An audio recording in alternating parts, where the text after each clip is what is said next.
जय श्री कृष्णा।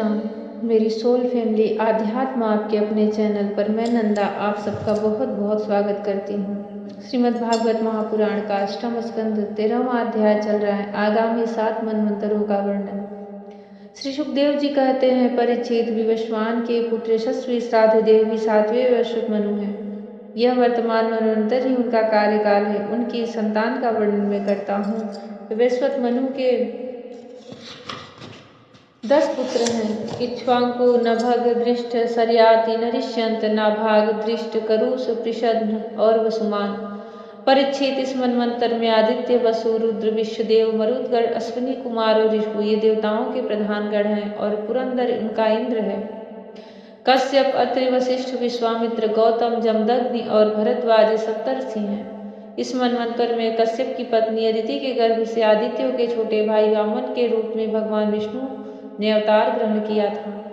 परीक्षित, इस प्रकार मैंने संक्षेप से तुम्हें 7 मनवंतरों का वर्णन सुनाया। अब भगवान की शक्ति से युक्त अगले आने वाले 7 मनवंतरों का वर्णन करता हूँ। परीक्षित, यह तो मैं तुम्हें पहले 6ठे स्कंद में बता चुका हूँ कि विश्वान भगवान सूर्य की 2 पत्नियां थी, संज्ञा और छाया। ये दोनों ही विश्वकर्मा की पुत्री थी। कुछ लोग ऐसा कहते हैं कि उनकी एक तीसरी पत्नी बडवा भी थी। मेरे विचार से तो संज्ञा का ही नाम बडवा हो गया था। उन सूर्य पत्नियों में संज्ञा से 3 संतानें हुई, यम, यमी और श्राद्ध देव। छाया के भी 3 संतानें हुई, सावर्णी, शनिश्चर और तप्ती नाम की कन्या, जो संवरण की पत्नी हुई।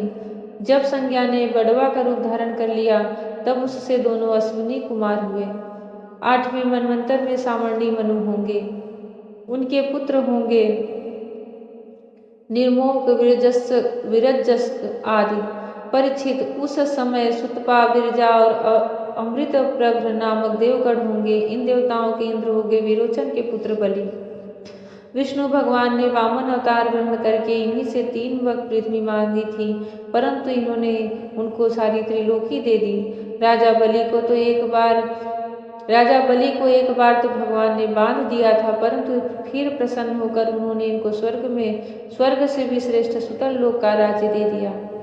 वे इस समय वहीं इंद्र के समान विराजमान हैं। आगे चलकर यही इंद्र होंगे और समस्त ऐश्वर्यों से परिपूर्ण इंद्र पद का भी परित्याग करके परम सिद्धि प्राप्त करेंगे। गालो, दीप्तिमान, परशुराम, अश्वस्थामा, कृपाचार्य, ऋष्यशृंग और हमारे पिता भगवान व्यास ये 8वें मनवंतर में सप्तर्षि होंगे। इस समय ये लोग योग बल से अपने अपने आश्रम मंडल में स्थित हैं। देवगुहा की पत्नी सरस्वती के गर्भ से सार्वभौम नामक भगवान का अवतार होगा। यही प्रभु पुरंदर इंद्र से स्वर्ग का राज्य छीन कर राजा बलि को दे देंगे।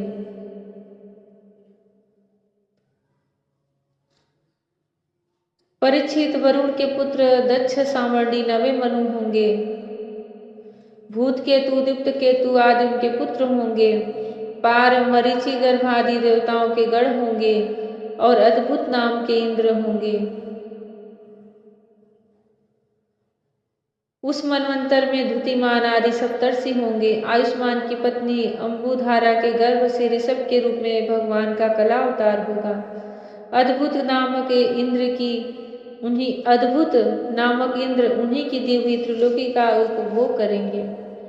10वें मनु होंगे उपश्लोक के पुत्र ब्रह्म सावर्णी। उनमें समस्त सद्गुण निवास करेंगे।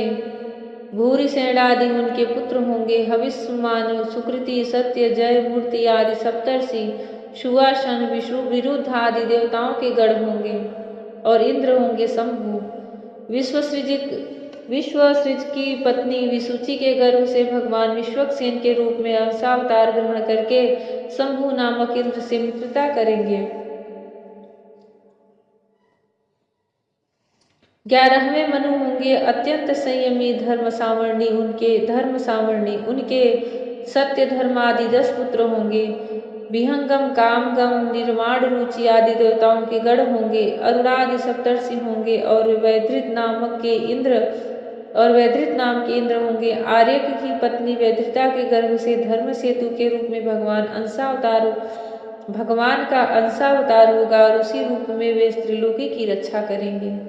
परीक्षित 12वें मनु होंगे रुद्र सावर्णी, उसके देवमान उपदेव और देवश्रेष्ठ आदि पुत्र होंगे। उस मनवंतर में ऋतधामा नामक इंद्र होंगे और हरित आदि देवगण, तपोमूर्ति तपस्वी आग्निध्र आदि सप्तर्षि होंगे। सत्य सहाक की पत्नी सुंदरिता के गर्भ से स्वधाम के रूप में भगवान का अंशावतार होगा और उसी रूप में भगवान उस मनवंतर का पालन करेंगे। 13वें मनु होंगे परम जितेंद्रिय देव सावर्णी, चित्रसेन विचित्र आदि उनके पुत्र होंगे। सुकर्म और सुतराम आदि देवगण होंगे तथा इंद्र का नाम होगा दिवसपति। उस समय निर्मोक और तत्वदर्श आदि सप्तर्षि होंगे। देवहोत्र की पत्नी बृहति के गर्भ से योगेश्वर के रूप में भगवान का अंशावतार होगा और उसी रूप में भगवान दिवसपति को इंद्र पद देंगे। महाराज 14वें मनु होंगे इंद्र सावर्णी, उरु गंभीर बुद्धि आदि उनके पुत्र होंगे। उस समय पवित्र चाक्षुष आदि देवगण होंगे और इंद्र का नाम होगा शुचि। अग्नि बाहु शुचि शुद्ध और मागध आदि सप्तर्षि होंगे। उस समय सत्रायण की पत्नी वितना के गर्भ से बृहद भानु के रूप में भगवान अवतार ग्रहण करेंगे तथा कर्म कांड का विस्तार करेंगे। परीक्षित 14 मनवंतर भूत वर्तमान और भविष्य तीनों ही काल में चलते रहते। इन्हीं के द्वारा एक सहस्त्र चतुर्युगी वाले कल्प के समय की गणना की जाती है। जय श्री कृष्णा। भगवान की माया का पार पाना अत्यंत कठिन है। उनकी सृष्टि, उनके अवतार की गणना करना अत्यंत कठिन है। कोई धूल के कणों को, आकाश के तारामंडल को गिन सकता है, परंतु भगवान की लीलाओं को, उनके नाम के रहस्यों को, उनके नाम को और उनके अवतारों की गणना नहीं कर सकता। भगवान श्री कृष्ण सबको अपनी इस माया, अद्भुत माया के दर्शन कराएं, सब पर अपनी कृपामयी दृष्टि बरसाएं। भगवान श्री कृष्ण के चरण शरण में आ जाओ, बस और कुछ भी प्राप्त करने की आवश्यकता नहीं रह जाती। भगवान श्री कृष्ण अपने भक्तों पर अपनी कृपामयी दृष्टि बरसाएं। राधा रानी सब पर अपना स्नेह बरसाएं। जय श्री कृष्णा। राधे राधे। जय श्री कृष्णा। हरि ओम।